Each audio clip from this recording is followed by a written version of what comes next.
Lelaki dia kena cari nafkah. Okey. Saya harap kita faham juga bila kita bercakap berkaitan dengan nafkah dan sebagainya, ada ramai wanita yang zaman sekarang ni akan komplain. Oh, suami saya tak bagi duit, suami saya tak bagi itu, suami saya tak bagi ini. Kamu tahu tak sebenarnya apa kewajipan seorang suami yang kena bagi kepada isteri? Apa dia?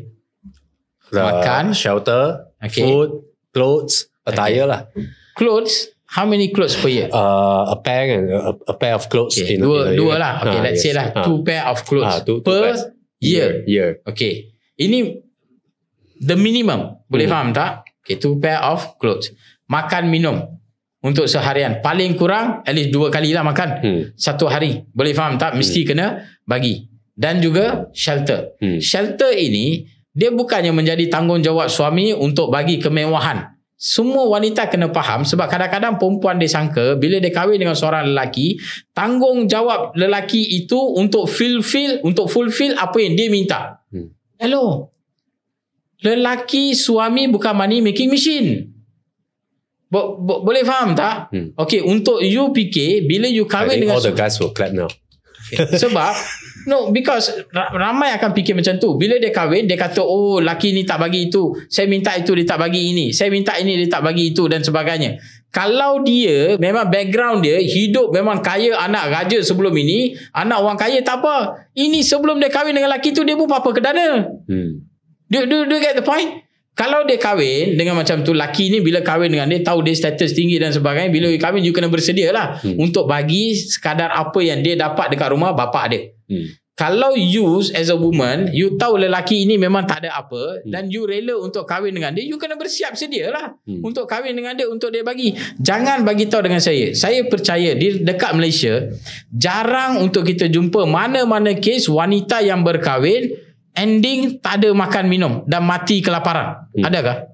So far I haven't heard. Ada tak mana-mana isteri dekat Malaysia ini yang kahwin dengan suami pakaian tak ada? I haven't heard. Jangan cakap dua lah. Saya percaya lebih daripada itu dapat. Yes. Paling kurang mesti ada rumah. Dia bukan menjadi kewajipan suami untuk belikan rumah. Walaupun duduk rumah sewa, janji you ada shelter. Yes. Kita punya problem adalah di dalam kita nak mencari semua benda ini, rumah tangga menjadi hancur, kedudukan menjadi cacah marba. Do you get the point?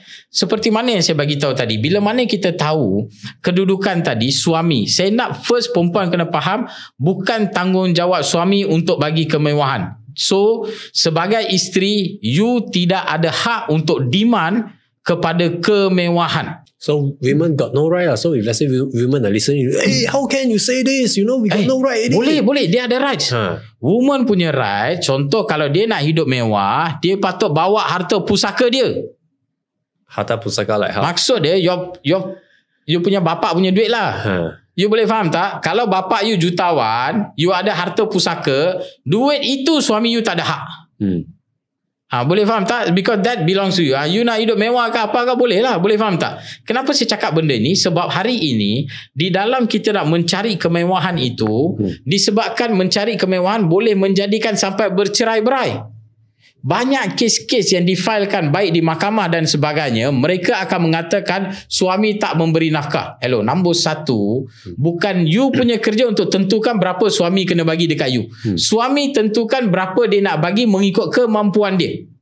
Sebab macam saya kata tadi, nombor satu, bila orang kahwin dengan mana-mana lelaki, jangan fikir lelaki itu adalah money making machine untuk you. So what's the concept of like marriage or konsep kekeluargaan? Bagi saya, kenapa saya cakap benda ini? Sebab ini adalah di antara salah faham yang berlaku dan menyebabkan perpecahan di dalam rumah tangga. Do you get the point? Okay, each person dia ada dia punya tanggungjawab.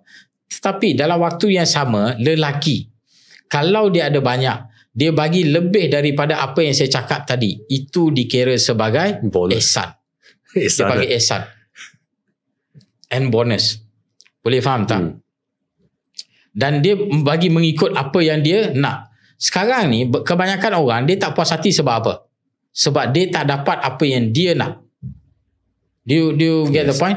Itu problem dia. Okay. Sekarang bila kita kembali semula kepada institusi rumah tangga. So lelaki dia berkewajipan untuk mencari nafkah mengikut kemampuan dia kepada isteri. Okay, boleh faham tak? Dan isteri ada juga tanggungjawab dia. Tanggungjawab dia apa? Mendidik anak-anak dan sebagainya. Okay, sekarang ni bila kita ada kecelaruan kedudukan, then dia akan jadi problem. Sekarang suami pun kerja, isteri pun kerja, dua-dua cari duit.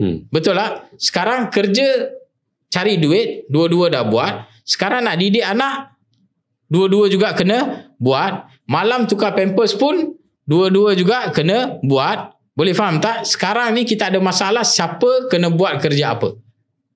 Sekarang dalam situasi begini, yang mana dua-dua tengah buat semua benda ini, you tak tahu siapa buat kerja apa dan sebagainya, macam mana you rasa lelaki itu nak berpoligami? Yeah, true. Because he really couldn't manage the first marriage. Kalau tanya dengan saya tak tahu sama ada wanita akan setuju ke ataupun ada lelaki akan setuju ke tidak. Saya tak tahu, tetapi pada pandangan saya, setiap rumah tangga mestilah duit makan minum itu mestilah datang daripada lelaki tersebut. Kalau ada seorang wanita, pada saya, jika ada wanita yang mahu bekerja dan sebagainya, pekerjaan dia itu tidak sepatutnya mengganggu dia daripada mendidik anak.